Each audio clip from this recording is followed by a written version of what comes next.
সাল হিসেবে, সৌরবর্ষ হিসেবে। 1924 থেকে 2021 100 বছর হয়েছিল আরবি বর্ষ হিসেবে। সেই 100 বছরে আফগানিস্তানে কোরআন এসেছে পার্লামেন্টের সংবিধান রূপে। আর 1924 থেকে 2024 ইংরেজি সাল সৌরবর্ষ হিসাবে ইংরেজি 100 বছরের পূর্তি হয়েছে। এই 100 বছর পূর্তিতে কোরআনিক ইমেজ নিয়ে একটা স্বাধীনতা নাজিল হয়েছে, সেটা বাংলাদেশে, আলহামদুলিল্লাহ। এবং বাংলাদেশের পরে এটা এসেছে সিরিয়ায়। সম্ভবত আজকে রাত্রেই সিরিয়ার 162 ফ্যাসিবাদীকে ফাঁসি দেওয়া হয়েছে। কতই না ভালো হতো যারা 17 বছর আমাদের এই জাতিকে খুন করেছে, আমাদের এই জাতির হাজার হাজার সন্তানকে দুনিয়া থেকে বিদায় করে দিয়েছে, ফাঁসিতে ঝুলিয়েছে, গুম করেছে। এরকম 162 নয়, আরো কয়েকশো 62 যদি ফাঁসিতে ঝুলাতে পারতাম আমরা, তাহলে এই দেশের বিরুদ্ধে বিদেশে বসে বসে, পার্শ্ববর্তী ভারতে বসে যত চক্রান্ত হচ্ছে এগুলো থেমে যেত। ওয়ালাকুম ফিল কিসাসি হায়াতুন ইয়া উলিল আলবাব, জানের বদলা জান, এই বিচার কার্যে তোমাদের সমাজের জীবন নিহিত রয়েছে। যদি এটা না করো মরণ আসবে। আমরা ইউনূস সরকারকে বলছি, ইউনূস সরকার একটা নির্বাচিত সরকার। অনেকে বলেন উনি ইন্টারিন। কিসের ইন্টারিন? ইউনূস সরকার একটা নির্বাচিত সরকার, গণতান্ত্রিক সরকার। কিভাবে? নবীজি তারপরে কে খলিফা হবেন, নবী সাল্লাল্লাহু আলাইহি ওয়াসাল্লামের পরে কে রাষ্ট্রপ্রধান হবেন, তিনি একটা সূত্র দিয়ে গিয়েছিলেন, ওয়া আবাল্লাহু ওয়াল মুমিনুন ইল্লা আবু বকর। তোমরা দেখবা একটা অটোমেটিক ঘটনা ঘটবে, আমার পরে কে খলিফা হবে আমি জানি, কিন্তু আমি তোমাদেরকে চাপিয়ে গেলাম না। আমি জানি আল্লাহ আবু বকরকে নেবেন, তোমরাও ইচ্ছে করে আবু বকরকে নিবা, এই জন্য আমার বলার দরকার নাই, আমি জানি এটা। উনি একটা আগাম প্রেডিকশন দিয়ে গেলেন, ঠিক তাই হলো।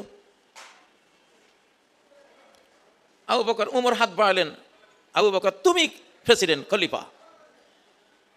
সাথে জানা ছিল, হ্যাঁ ঠিক আছে। এত উত্তম মানুষ আর কে আছে আমাদের সমাজে? দেখতে দেখতে গোটা সমাজ মেনে নিল। ঠিক ইউনূসের ঘটনা তো এইরকম। ওটা হলো নবুয়তের গণতন্ত্র, নবীজির দেয়া গণতন্ত্র। ওটা তিনি জাতির উপর রেখে গেলেন, সেটা জাতি বাস্তবায়ন করলো। ইউনূস সরকারকে অনির্বাচিত সরকার কেমনে বলবো?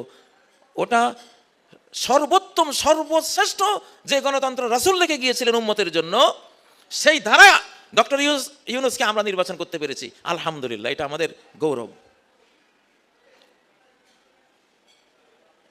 অতএব ডক্টর ইউনূস 5 বছর পূর্ণ করুক, আমরা চাই ইনশাআল্লাহ। যারা এই দেশ স্বাধীন করেছে, ছাত্ররা জীবন দিয়ে, আমরা তাদেরকে এগিয়ে দেব। যারা দেশ স্বাধীন করে তারা মালিক হয়, এটা আল্লাহর নিয়ম। এখনকার বিজ্ঞানীরাও গবেষণা করে প্রমাণ করেছে যে মানুষ এই গ্রহের সৃষ্টি নয়, এটা ভিন্ন কোনো গ্রহ থেকে এসেছে। ভিন্ন কোন গ্রহ থেকে এসেছে তারা তো আর জানে না, কিন্তু মুসলিমরা তো জানে। আসমানি গ্রন্থগুলো যারা অধ্যয়ন করে তারা তো জানে এরা জান্নাত থেকে এসেছে।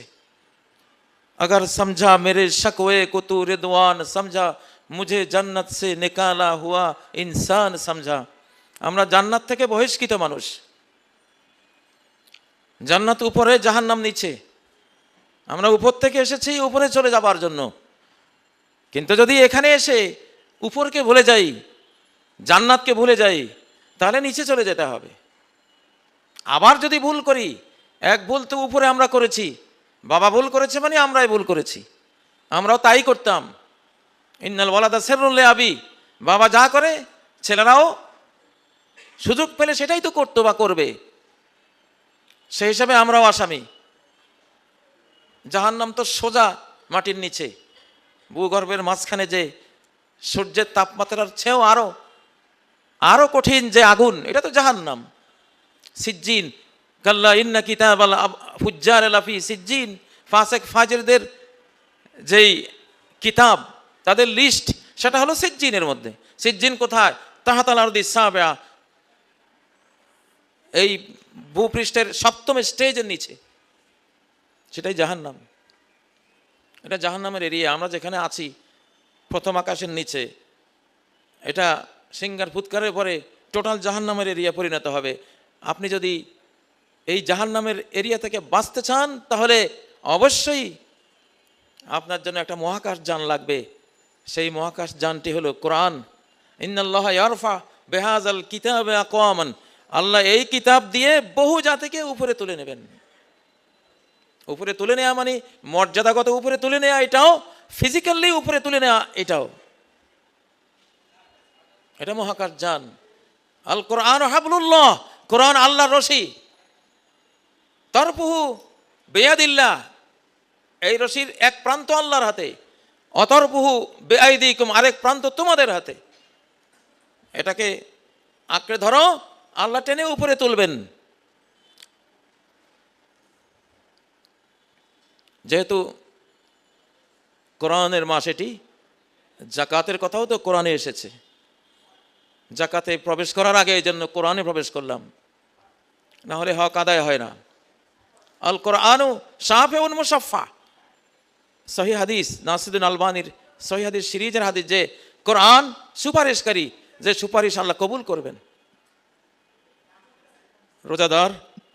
রোজাদারের জন্য রোজা সুপারিশ করে জান্নাতের আয়োজন করবে। কোরআন তেলাওয়াতকারীর জন্য কোরআন সুপারিশ করে জান্নাতের আয়োজন করবে। আর সিয়াম আল কোরআন ইয়াশফান, সিয়াম আর কোরআন এরা দুই বন্ধু, দুইজনে শাফাত করবে। তাহলে আল কোরআন ও শাফিউন মুশাফফা, কোরআন শাফাত করবে। এটা জিন্দা কিতাব, জীবিত কিতাব, কারণ সে রূহ। কোরআন রূহ, রূহ মানে তো প্রাণ। আমারে মাটির পিঞ্জিরা, আপনারে মাটির দেহ, রূহ ছাড়া এটা আস্ত একটা মাটির স্তূপ। কিন্তু রূহ আসার কারণে আমরা জীবন্ত হয়েছি, প্রাণবন্ত হয়েছি। কোরআনকেও আল্লাহ কোরআনের মধ্যে রূহ বলেছেন, ওয়াকাযালিকা আওহাইনা ইলাইকা রূহাম মিন আমরিনা। সূরার সর্বশেষ পৃষ্ঠার আয়াত 51-52 নম্বর আয়াতগুলোতে এই প্রসঙ্গ এসছে, ওয়াকাযালিকা আওহাইনা ইলাইকা রূহাম মিন আমরিনা। রূহ তো কোরআন জীবিত, সে রূহ, রূহ তো মৃত না। সব কিতাবে এই পৃথিবীতে মৃত কিতাব, একমাত্র কোরআন এটা জীবিত। এটা থাকে এইখানে, জীবিত কোরআন জীবিত মানুষের হার্টে থাকে। কোরআন সফট কপি এসেছে পৃথিবীতে, ইলেকট্রনিক কপি নাজিল হয়েছে, নুরানি কপি নাজিল হয়েছে। কোরআন হার্ড কপি আসেনি। আসমানি 103টি গ্রন্থ, ছোট বড়, তাওরাত, জাবুর, ইনজিল সহ সবগুলো হার্ড কপি। ওয়াকাতাবনা লাহু ফিল আলওয়াহি মিন কুল্লি শাই, আমি মূসার জন্য পাথরের ফলকে সব লিখে দিয়েছি। আসমান থেকে সে ওয়েটফুল পাথরের ফলকগুলো, তাওরাত লেখা, ইনজিল লেখা, জাবুর লেখা, সহিফা লেখা নাজিল হতো। একমাত্র কোরআন এটা সফট কপি, এটা এসেছে এইখানে। নাজ্জালাহু আলা কলবিক, সূরা আল বাকারা 97 নম্বর আয়াতে আল্লাহ বলেছেন যে এটা তোমার অন্তরে নাজিল হয়েছে। এটা হৃদয়ের জিনিস। কোরআন তাকে রাখা জিনিস তো নয়, এটা হৃদয়ে রাখার জিনিস। কয়জন হৃদয়ে রেখেছি আমরা, এটা এখানে রাখতে হবে। সম্মানিত ভাইরা, আজকের যে জাকাতের কথা বলবো, হাদিসটি শেষ করি। আল কোরআন শাফিউন মুশাফফা ও মাহিলুল মুসাদ্দাক, কোরআন যেমন শাফাতকারী, আবার কোরআন মামলা দায়েরকারী। মাহিল মানে অভিযোগকারী, মামলা দায়েরকারী, কেস করে দেবে। শুধু ফ্যাসিবাদী আওয়ামী লীগে কেবল মামলা দেয় নাই, মামলা কিন্তু কোরআনেও দেবে।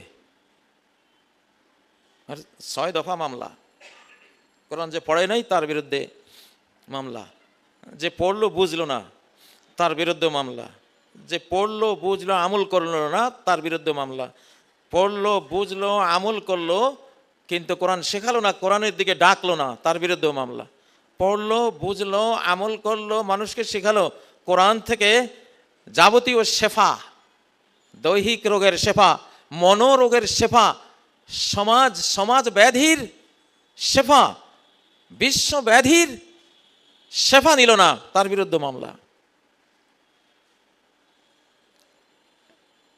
এটা সূরা আল ফুরকানের 30 নম্বর আয়াতে রয়েছে, ওয়াকালার রাসূল ইয়া রাব্বি ইন্না কওমি ইত্তাখাযু হাযাল কুরআনা মাহজুরা। রাসূল নিজেও এই মামলার একজন বাদী, কোরআন নিজেও বাদী, রাসূল নিজেও বাদী। রাসূল বলবে, হে আল্লাহ, আমার জাতিতে কোরআনকে বর্জন করেছে।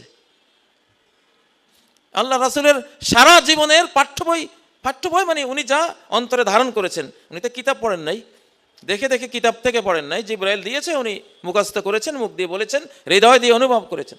কিতাব তো একটাই ওনার, সাথে হাদিস ছিল, সেটা কোরআনের ব্যাখ্যা, বিশ্লেষণ, আরও একটু বাড়তি কিছু। সাহাবায়ে কেরামদের কিতাব কি ছিল? কয়টা কিতাব ছিল? একটাই, কোরআন। তাবেঈনদের আমলেও এই কোরআনই ছিল। প্রিয় বন্ধুরা, এই জন্য কোরআনের মামলা খেলে উপায় নেই। ইল্লা মান হাবাসাহুল কোরআন, কোরআন যাকে ঠেকিয়ে দেবে হাসরের দিন, সে পার পাবে না, কেউ তার কাছে যেতে সাহসে পাবে না। কোরআন মামলা দিয়েছে, আমি মরার জন্য যাব তোমার কাছে। হাবাসাহুল কোরআন, কোরআন তাকে ওখানে আটকে দিয়েছে, যেতে পারবে না। কোরআনের মাস, এই জন্যই কোরআনের মাস। আপনারা বলেন এটা রোজার মাস না, এই মাসকে কোরআনে রোজার মাস বলা হয়নি। এই মাসের নাম স্বয়ং কোরআনে রোজার মাস আসেনি। এটা তারাবির মাস, এটাও আসেনি। জাকাতের মাস তো প্রশ্নই আসে না, এটা জাকাতের মাসও না। এটা শাহরু রমাদান আল্লাযী উনজিলা ফীহিল কোরআন, এটা কোরআনের মাস, এটা কোরআনের মাস। আচ্ছা, জাকাতের সাথে এই রমাদানের সম্পর্কটা কি?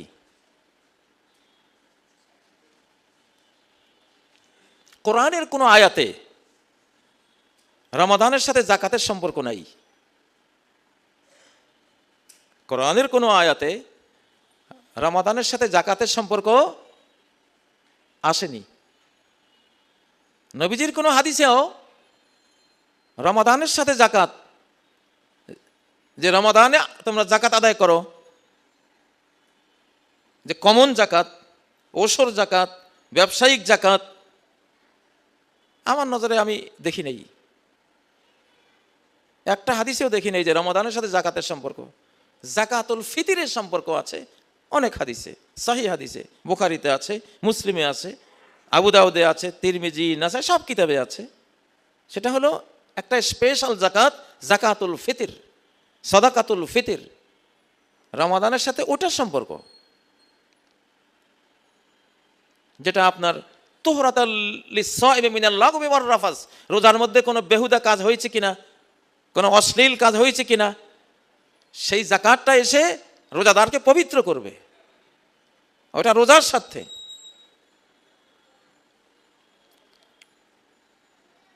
এখন তাহলে জাকাতের সাথে রমাদানের এত অঙ্গাঙ্গী যে আমরা সম্পর্ক রচনা করি, এটা আসলে কোত্থেকে? এটা কতটা প্রয়োজনীয়? আসলে এটা একটা আবেগ, যে রমাদানে তো একটা ফরজ আদায় করলে 70 ফরজের সওয়াব হবে। সেজন্য এই আবেগটা কাজ করে যে